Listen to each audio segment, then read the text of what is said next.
vemos por ninguna parte, ¿verdad, hermanos? De manera de que ese espíritu que envía a Jesús al desierto solo puede ser el espíritu del Padre.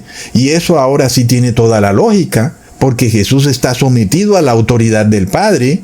Y ahora sí, el espíritu del Padre lleva a Jesús al desierto. Totalmente lógico, ¿verdad, hermanos? Sin embargo, las iglesias adventistas y otras iglesias enseñan que Jesús está sometido a la autoridad del Espíritu Santo. Y ya vamos a ver que eso es totalmente absurdo y es una contradicción enloquecida. Inclusive, para ellos poder resolver esta contradicción, dicen que quien estaba sometido a la autoridad del Espíritu Santo era el Jesús humano, pero ya el Jesús divino ya no está sometido a la autoridad del Espíritu Santo, sino a la autoridad del Padre. Pero eso también es un problema totalmente enloquecido. ¿Por qué Jesús antes estaba sometido a la autoridad del Espíritu Santo como humano y ahora como Jesús divino, Jesús ahora está sometido a la autoridad del Padre? Eso querría decir que el Espíritu Santo hizo algo malo, se equivocó, de manera de que ahora Jesús tiene que someterse a la autoridad del Padre. Pues es algo totalmente bizarro, es algo que no tiene ningún sentido teológico en la doctrina bíblica que estamos leyendo. Leamos ahora en Juan capítulo 15, versículo 26. Pero cuando venga el Consolador, a quien yo os enviaré del Padre, el Espíritu de verdad, el cual procede del Padre, Él dará testimonio acerca de mí. Entonces es un versículo que contradice totalmente el concepto de que Jesús está sometido a la autoridad del Espíritu Santo porque lo ha enviado al desierto, cuando resulta que ahora Jesús está diciendo que Él está enviando al Consolador. Y de esa forma, si el Consolador fuera un tercer Dios, tendría que estar sometido a la autoridad de Jesús. Y eso de nuevo lo haría ser un semidios, porque no hay ningún tipo de relación filial, ni familiar, ni de nada entre el Consolador y Jesús. Eso basándonos en pruebas bíblicas. Por supuesto, la catequesis puede decir lo que quiera, ¿verdad, hermanos? Ahora, por el ánimo de la discusión, de nuevo supongamos que el Consolador es una tercera persona o un tercer Dios. Volvemos al mismo problema. Al ser enviado por Jesús, este ser se hace inferior a Jesús, tanto en autoridad como en divinidad y santidad, de forma de que este Consolador sería un semidios. Y si es un semidios, ¿cómo pudiera consolarnos, verdad, hermanos?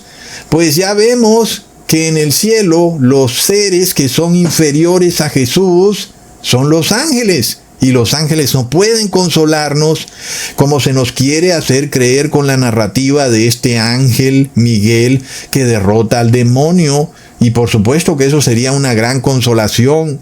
Imagínate, por fin el demonio derrotado.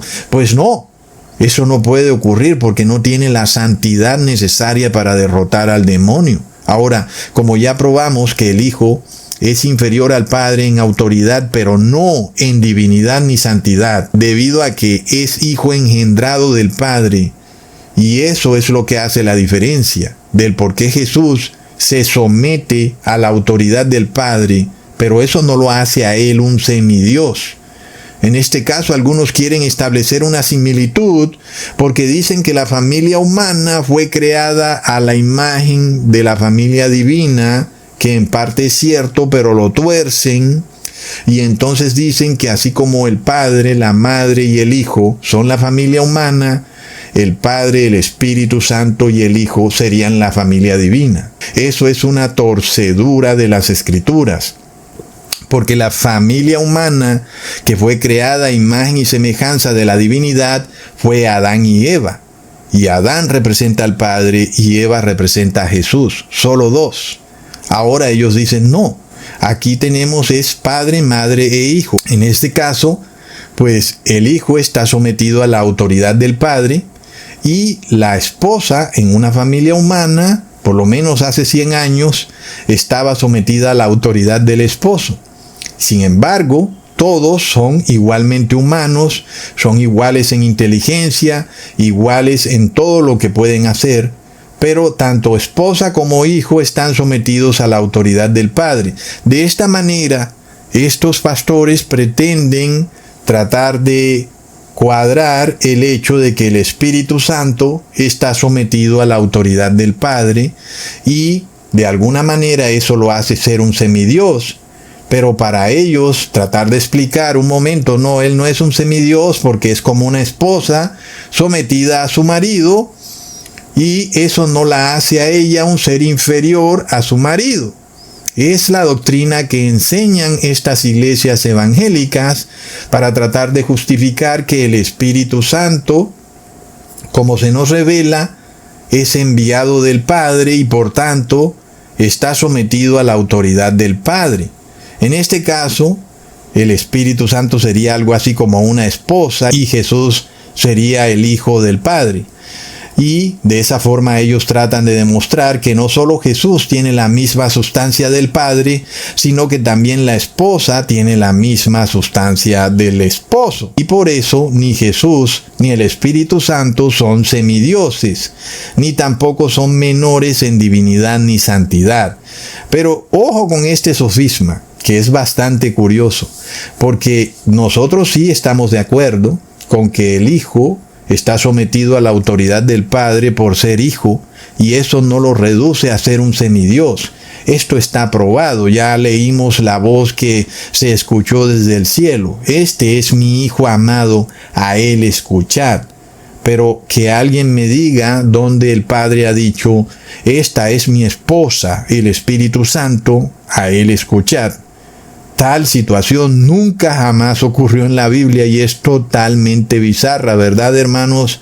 Nosotros tenemos todas las pruebas de que Jesús sí es Hijo del Padre, pero muéstrame pruebas de que el Espíritu Santo tiene alguna relación con el Padre, como si fuera su esposa o su hermano o como quieras llamarlo, pues no hay ningún tipo de versículo que nos pruebe que el Espíritu Santo tiene alguna relación familiar con el Padre, como se nos pretende hacer creer en la doctrina trinitaria. Miremos al punto al que llegan los idólatras con tal de poder encajar esta enloquecida doctrina trinitaria, buscando convertir este Espíritu Santo en una supuesta esposa del Padre. Es totalmente absurdo. Entonces, ¿será que el Padre se casó con el Espíritu Santo y luego nació Jesús? Es algo totalmente loco. Pero hermanos, tú puedes buscar por todas partes en la Biblia y nunca vas a encontrar que el Padre tenía esposa, mucho menos madre, como algunos católicos quieren llegar a decir, que la Virgen María es la Madre de Dios.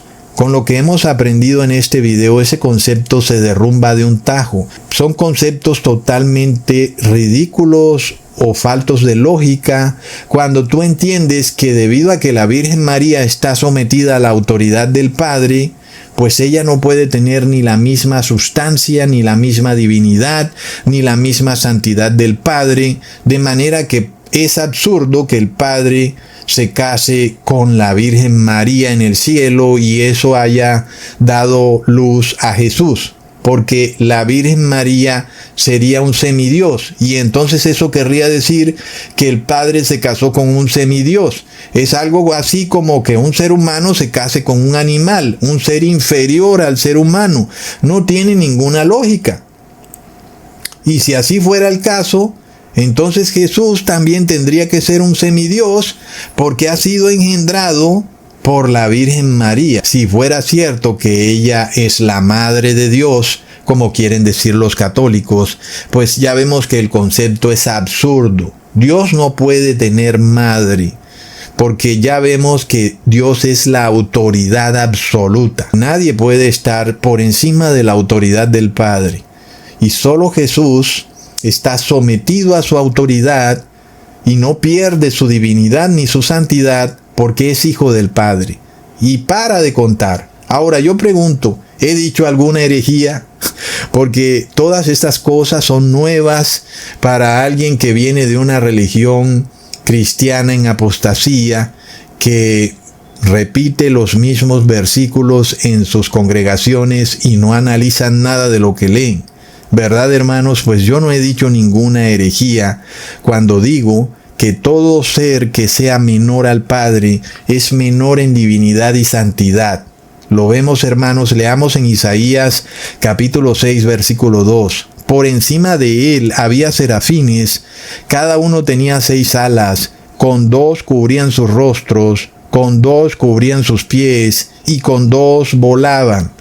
Los ángeles o serafines, aunque son santos, nosotros pudiéramos decir que ellos son santos, pero no están a la misma altura de la santidad y divinidad de Dios. Y por eso, estos serafines se tienen que cubrir sus ojos y pies en señal de reverencia hacia la santidad de Dios, lo cual nos revela que los serafines son inferiores en santidad. Sin embargo, ¿a quién están viendo los ángeles aquí o a quién le están haciendo esa reverencia, verdad, hermanos? ¿Es a Jesús o es al Padre? Pues sabemos que es a Jesús, y eso nos prueba de nuevo que Jesús sí tiene la misma divinidad y santidad del Padre.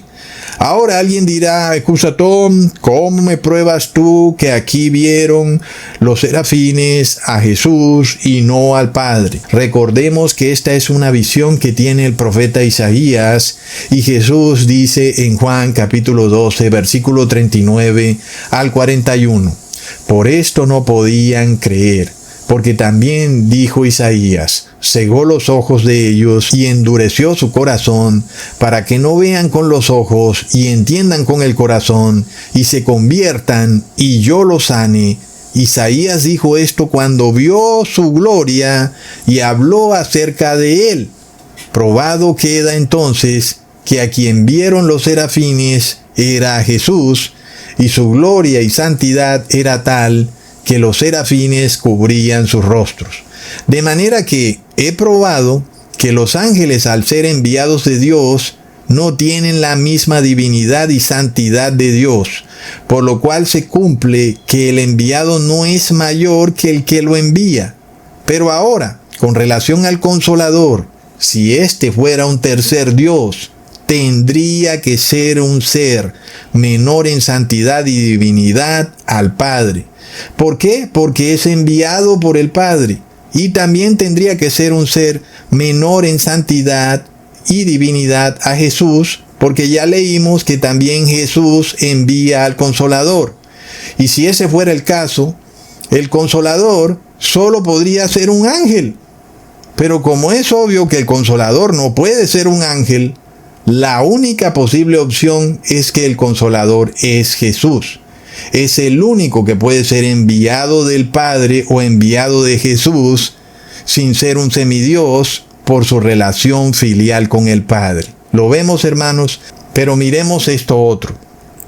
La divinidad y santidad de Jesús fue retada por el dragón, y este fue una especie de discusión que se armó allá en el cielo, y es lo que la palabra declara como batalla que se inició en el cielo. Aquí no hay una guerra de espadas templarias, como es el sueño húmedo de los masones católicos.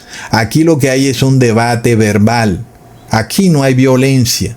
En este debate el dragón trataba de decirle a los ángeles que Jesús podía cumplir perfectamente la ley de Dios únicamente porque era hijo engendrado del Padre, y que por eso no podía exigirle a los demás ángeles que cumplieran perfectamente la ley de Dios, porque ellos estaban en una situación de inferioridad y no eran hijos engendrados del Padre, sino que solo eran seres creados.